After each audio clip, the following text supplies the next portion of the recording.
আজ আমার আলু পোস্ত খেতে ইচ্ছে করলো, তার জন্য আমি ছোট ছোট করে আলু কেটে নেব টোয়া করে, এবং সঙ্গে ঝিঙে নিয়ে নিয়েছি আমি। আলু আর ঝিঙেটা খুব ভালোই মানে কম্পোজিশনে আসে, টেস্টিও হয়, টেস্টও বেড়ে যায়।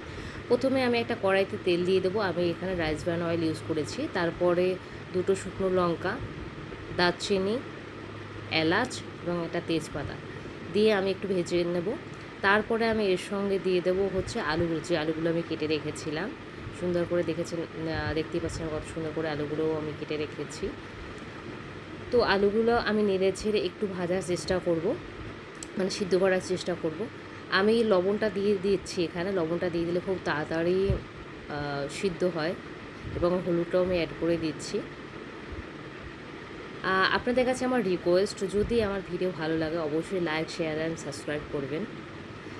আলুটা যখন সিদ্ধ হয়ে আসবে তখন আমি এর সাথে অ্যাড করে দেব হচ্ছে ঝিঙে এবং আলুগুলো দিয়ে আমি খুব ভালো করে নেড়েচেড়ে আমি কষিয়ে নেব। যখন এগুলো সিদ্ধ হয়ে আসবে তখন এর সঙ্গে আমি অ্যাড করে দেব হচ্ছে, আমি এখানে নিয়েছি পোস্ত এবং কাজু, দুটোকে আমি মিক্সারে দিয়ে আমি এটা ব্লেন্ড করে নিয়েছি। এদের সঙ্গে পরিমাণ মতো আদা, লঙ্কা ও আমি দিয়ে দেবো।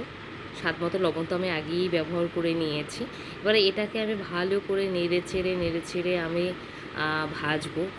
অবশ্য কাজু এবং পোস্ত ব্যবহার করলে আপনার কড়াইতে লেগে যাওয়ার খুব বড় চান্সেস থাকে, তো তার জন্য বারবার আপনাকে এটাকে নাড়তে হবে। নেড়ে চেড়ে যখন এটা সিদ্ধ হয়ে আসবে তখন আমি এর সঙ্গে জল অ্যাড করে দেব। আমি যে মিক্সারে আমি পেস্টটা করেছিলাম সেই মিক্সারটা ধুয়ে আমি জলটা দিয়ে দিয়েছি। বেশি অতিরিক্ত জল দেওয়ার প্রয়োজন নেই, অল্প আঁচে রেখে তারপরে আপনাকে বারবার করে নাড়তে হবে এবং এটাকে ঢেকে দিয়ে সিদ্ধ করতে হবে।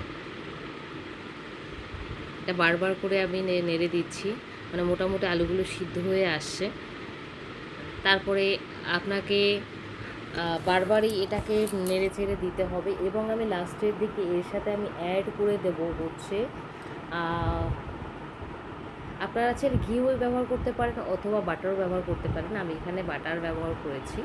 এর সঙ্গে অল্প একটু করে বাটার অ্যাড করব এবং একটু করে গরম মশলা,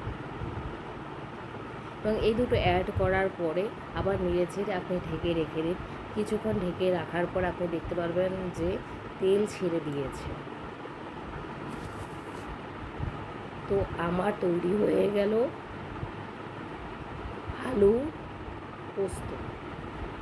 দেখতেই পাচ্ছেন এটা কতটা সুন্দর হয়েছে দেখতে, এবং খেতেও হেভি টেস্টি হয়েছে। আপনারা বাড়িতে এভাবে তৈরি করতে পারেন, ঝিঙে এবং আলু দিয়ে আলু পোস্ত। আমার পেজটাকে লাইক এবং শেয়ার অবশ্যই করবেন, সাবস্ক্রাইবও করবেন, এটা আমার রিকোয়েস্ট। আমার রেডি আলু পোস্ত।